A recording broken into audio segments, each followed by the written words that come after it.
Now, finally, India has successfully set a record by launching 104 satellites into orbit at the same time. 2, 1, 0, plus 1, 2, 3, 4. Now, the rocket carrying them took off from the southern spaceport of Saharikota. It held a 714-kilogram satellite and 103 nano-satellites. Among their uses, the satellites will monitor roads and create maps for water distribution. Most of them are owned by the United States. Russia held the previous record by launching 37 satellites in 2014. Well, for more on this, TRT World's science reporter Surav Roy joins us now in the studio. It's quite a sizable jump from that Russian number to this latest launch by India. What does this mean for the Indian Space Agency? It is indeed a huge accomplishment.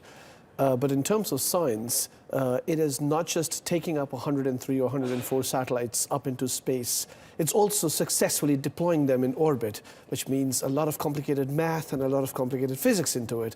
And that by itself is a huge accomplishment, to have 103 satellites being deployed in formation, such that all of them, as you rightly said, are nanosatellites. All of them are flying together in a formation in unique orbits. That by itself is a huge accomplishment. The Indians are not looking at setting record. They're looking at maximizing their capacity, which means that they're looking at pushing the next frontier. What could be the next frontier for them? What could be the next frontier for them? What are they looking at? Well, they've already sent the world's cheapest yet the most successful Mars mission, known as Mangalyaan. They've sent a very successful mission to the moon called as Mangalyaan. They're now looking at trying out the GSLV, the Geosynchronous Satellite Launch Vehicle, in the months to come. They're looking at sending more missions to Mars, to Moon, as well as to Jupiter and Saturn as well. And if one has to go by what the space agency ISRO says, the Indian Space Agency, they're looking at one launch a month.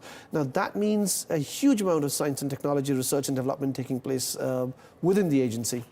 And just how big an achievement is this? We've touched on the figures. Why exactly are they spending so much money, putting so much effort into this? Because it's, like I said earlier, it's not about the money. It's testing your capacity versus your knowledge of science. Now, we all know that there are many space nations who have the ability to send rockets as well as satellites into space, but ISRO, the Indian Space Research Organization, is by far the most successful space agency, given the fact that it hasn't had any major or any massive failures in the last 10 years. It has had some of its accomplishments, some of them minor, some of them major, but yeah, this is a huge accomplishment for them in the long run. Okay, fascinating stuff. Surav Roy, thank you very much as always.